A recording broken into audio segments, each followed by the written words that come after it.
Esta é a América do século XVIII. A América antes da máquina. E este é o povoado de Greenfield, uma comunidade típica de uma nação ainda tranquila.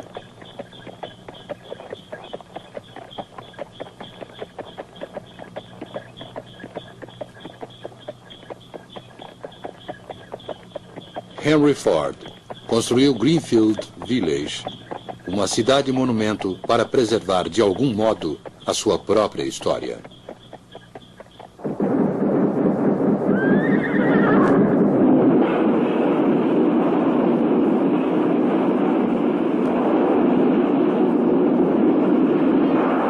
A Revolução Industrial, seu início nos Estados Unidos. Um filme da Enciclopédia Britânica. Versão brasileira, Alamo.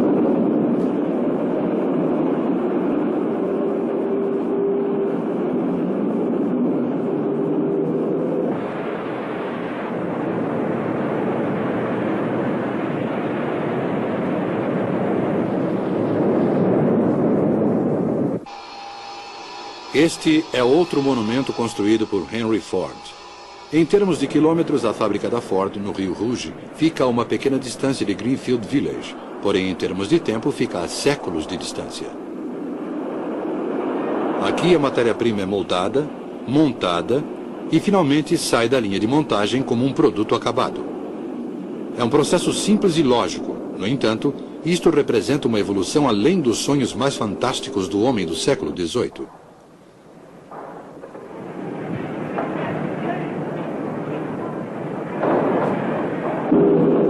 Para compreender como a Revolução Industrial destruiu as Greenfield Villages da América, precisamos recuar quase 2 séculos.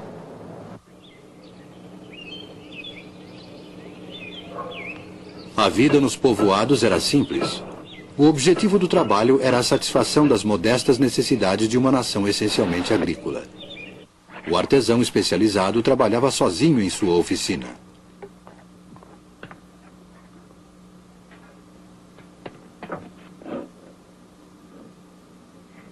A maior parte do trabalho era ainda realizada nas casas. Aqueles que tinham recursos importavam roupas da Inglaterra. Aqueles que não podiam teciam seu próprio fio de algodão e faziam suas roupas. A fabricação industrial era quase desconhecida. Por que fabricar produtos? Era muito mais fácil trabalhar no campo, havendo terra disponível. Aqueles que trabalham no campo são escolhidos por Deus. Assim falava Thomas Jefferson em 1784. Jefferson não via nenhum motivo para a industrialização e os seus conterrâneos pensavam da mesma forma. Era mais fácil importar da Inglaterra, onde a era industrial já havia começado. A América parecia estar destinada a permanecer uma terra de fazendeiros e negociantes, atuando na importação e exportação por via marítima. Os navios da Nova Inglaterra transportavam para a Europa matéria-prima, algodão, linho, madeira, fumo e lã, e retornavam com produtos industrializados. A América dependia da Europa. Tal situação não oferecia obstáculos enquanto a Europa estivesse em paz. Mas no início do século XIX, a França e a Inglaterra entraram em guerra ameaçando a frota mercante americana.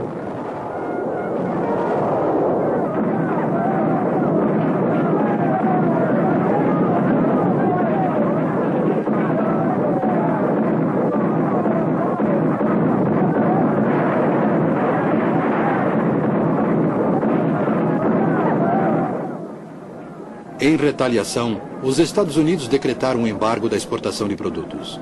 Os efeitos desta guerra e da seguinte em 1812 contra a Inglaterra foram danosos à frota mercante dos americanos, a tal ponto que a importação de produtos industrializados foi quase eliminada. Antes do fim da guerra de 1812, Thomas Jefferson já havia mudado de opinião quanto à industrialização. Estamos vivendo momentos que não acreditávamos.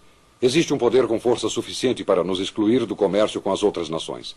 Para sermos independentes e termos uma vida confortável, devemos, nós mesmos, fabricar os bens de consumo. Devemos agora colocar o industrial ao lado do agricultor.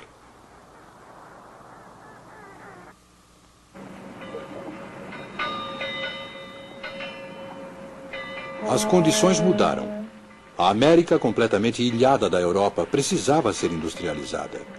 Os comerciantes da Nova Inglaterra, sem condições para operar os seus navios, procuravam novas formas de investimento. Alguns anos antes, um inglês chamado Samuel Slater havia lhes mostrado um caminho.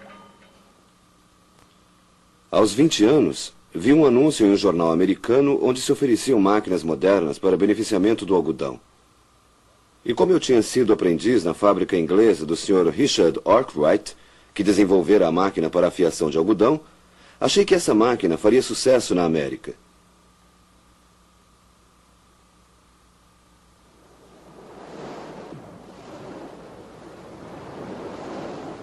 Disfarcei-me de camponês e embarquei num navio para Nova York.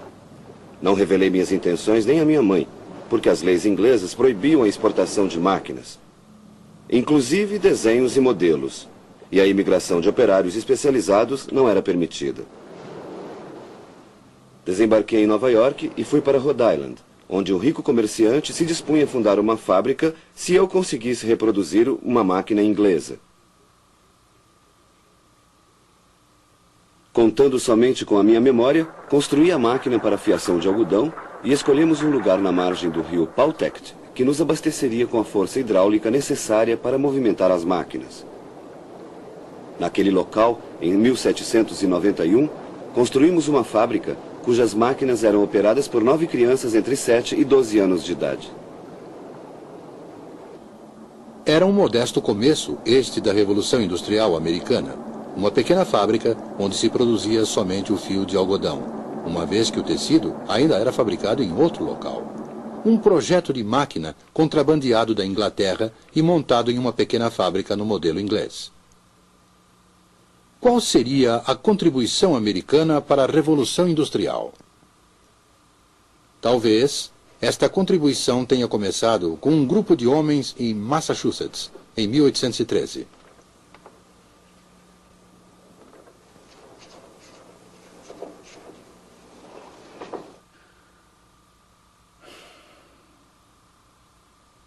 Bem, aí está.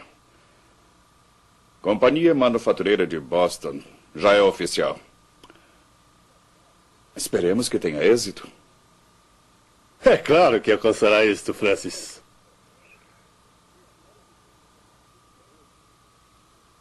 Se os teares ingleses podem produzir quilômetros de tecido em um único dia, nós também conseguiremos. Com maior razão, aperfeiçoamos o modelo inglês. De que outra forma a família Lowell poderia investir o seu dinheiro?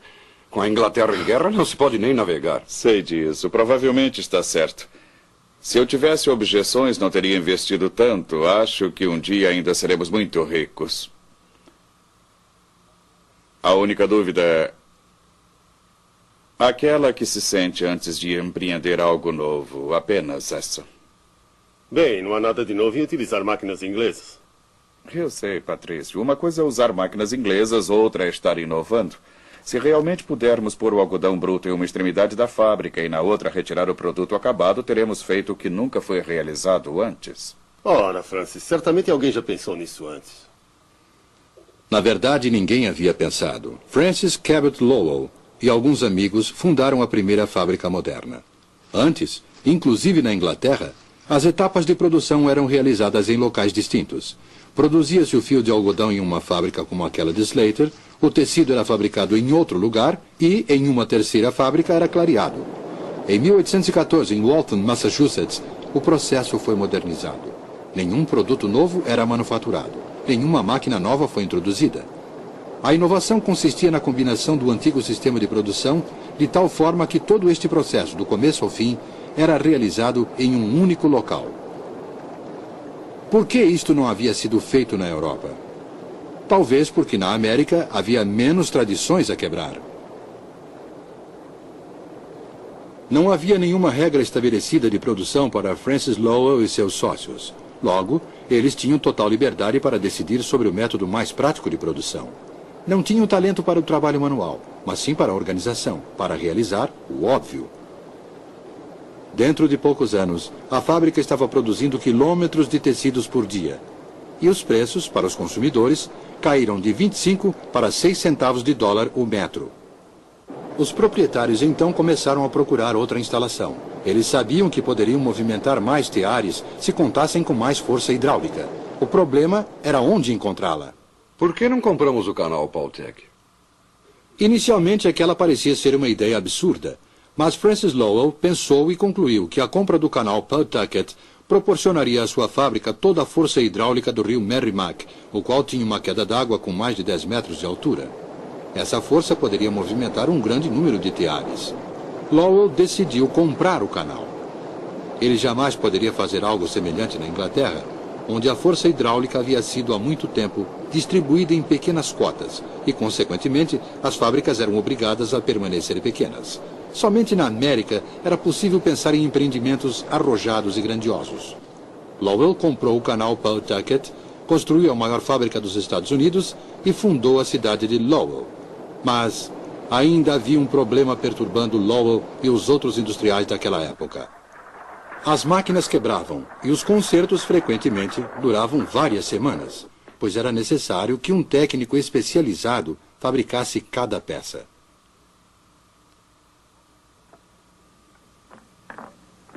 Uma arma, por exemplo, era ainda obra de artesão. Cada peça era cuidadosa e lentamente moldada à mão. Por isso, a proposta de Eli Whitney para o secretário do Tesouro parecia absurda em 1798. 10.000 mosquetes. Fabricarei 10.000 mosquetes em 28 meses. Isso se o governo concordar com os termos do contrato. Sr. Whitney, nem eu nem o presidente podemos imaginar como o senhor conseguirá produzir tantos mosquetes num prazo tão curto. Onde o senhor encontrará os armeiros? Não vou precisar de armeiros. O país precisa de armas. Se o senhor diz que as entregará, nós acreditamos. Talvez a ideia tenha ocorrido a Eli Whitney quando ele desenvolveu o seu descaroçador de algodão. De qualquer modo, a ideia foi dele e era surpreendentemente simples. As peças para as máquinas deveriam ser intercambiáveis. Em lugar de um artesão especializado moldar peça por peça, máquinas de precisão fabricariam milhares de peças de reposição, que seriam utilizadas de forma permutável. Este foi outro exemplo de desenvolvimento do óbvio. E naquela época, na América, onde havia falta de artesãos especializados, os seus serviços não seriam mais necessários. A máquina, e não o homem, seria especializada. Passados os 28 meses, o Sr. Whitney não entregou nenhum dos seus prometidos mosquetes. Ele se dirigiu ao presidente Adams, esperando que a demonstração do seu novo empreendimento salvasse a sua reputação. Sr. Whitney, o presidente o receberá agora.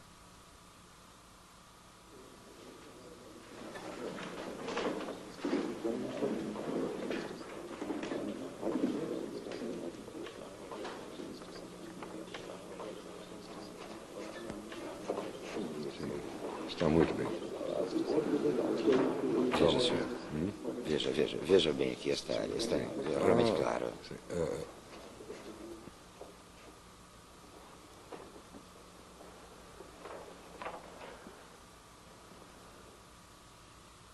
Como vai, Sr. Whitney? Senhor presidente, senhor vice-presidente, senhores. Sr. Whitney, todos nós sabemos que o senhor não cumpriu as obrigações contratuais com respeito aos mosquetes. Reconheço, senhor. Reconheço e lamento não ter cumprido o contrato. Todavia, pediria somente que os senhores mesmos verificassem. Aqui temos uma peça acabada de mosquete, feita por um artesão de acordo com o que eu chamaria de modelo antigo. E aqui temos um estoque completo de peças de mosquetes, fabricadas pela máquina. As peças são totalmente idênticas. Agora, eu pediria ao senhor presidente que pegasse ao acaso uma peça de cada pilha, as montasse e mostrasse aos membros do gabinete que, sem nenhum treinamento especial, o senhor pode montar um mosquete com essas peças.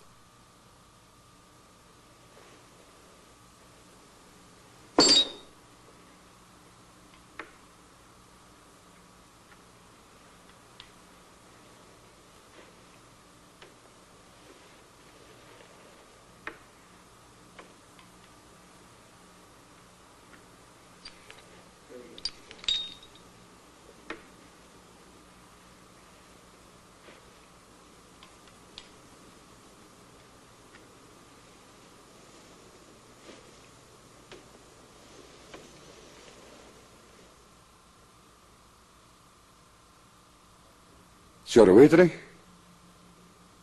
aceite os meus parabéns. Muito obrigado, senhor. Jamais eu poderia crer que essas máquinas pudessem fabricar peças tão exatamente iguais, de forma que, inclusive, um homem sem nenhuma experiência como armeiro pudesse montar uma arma. O senhor percebe o que significa isso? Milhares e milhares de peças poderão agora ser fabricadas em série. Isto é realmente... Em lugar de receber uma reclamação, Whitney recebeu uma prorrogação do prazo do contrato e mais $20 mil. Graças à ideia de peças de reposição, os concertos passaram a ser feitos de forma mais rápida e sem dificuldades. A produção em série tornou-se viável e, talvez o mais importante, qualquer um poderia ser um profissional.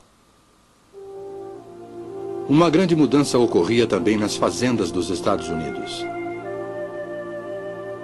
As pessoas começaram gradativamente a abandonar o campo e se dirigiam para as fábricas.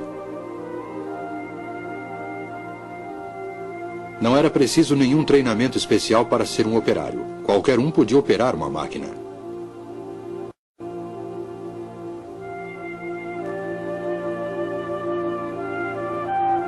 Onde havia concentração de máquinas, também havia concentração de pessoas. As cidades começaram a inchar. Em Nova York, em 1790, a população era de 33.131 habitantes. Em 1820, 123.706. Em 1840, 312.852.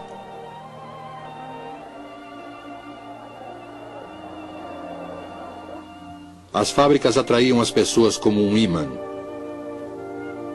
Essa gente frequentemente vivia muito mal e ganhava pouco. Não obstante, continuava a chegar.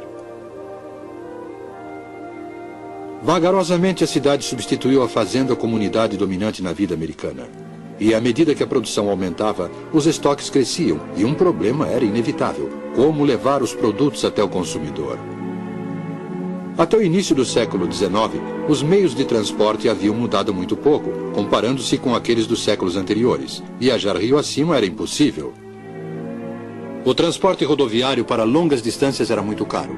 Era necessária uma revolução nos transportes para expandir a revolução industrial.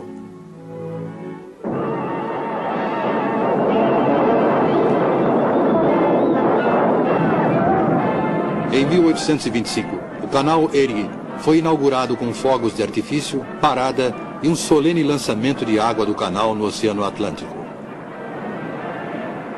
O leste e o oeste foram subitamente ligados por esse canal gigantesco.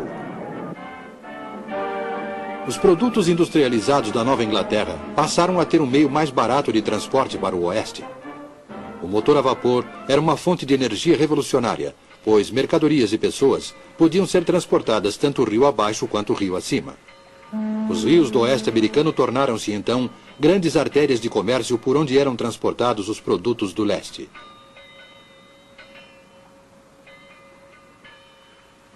Mas o fato mais importante ainda estava por acontecer. Com a ferrovia, a vastidão territorial americana não era mais um obstáculo, e sim uma riqueza. Trilhos ferroviários podiam atravessar todo o território. Os industriais tinham diante deles o maior mercado da história.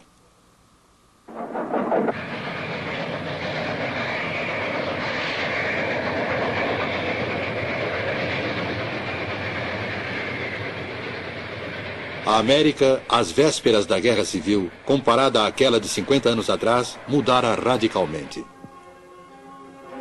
Quase um quinto da população americana já havia migrado para as cidades. A indústria estava solidamente estabelecida, principalmente no Nordeste.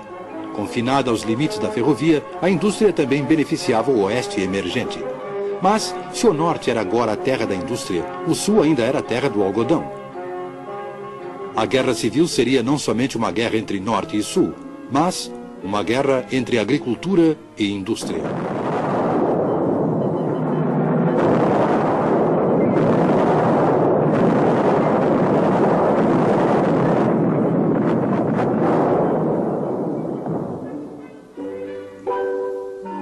Em 1860, o cenário já estava montado.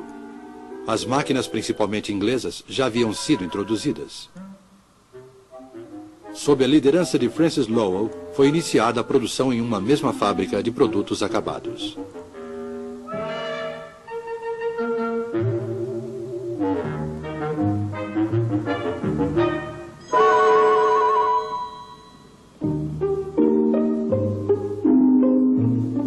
Eli Whitney desenvolveu as peças de reposição. Em consequência, os artesãos especializados não eram mais necessários e qualquer um poderia operar a máquina.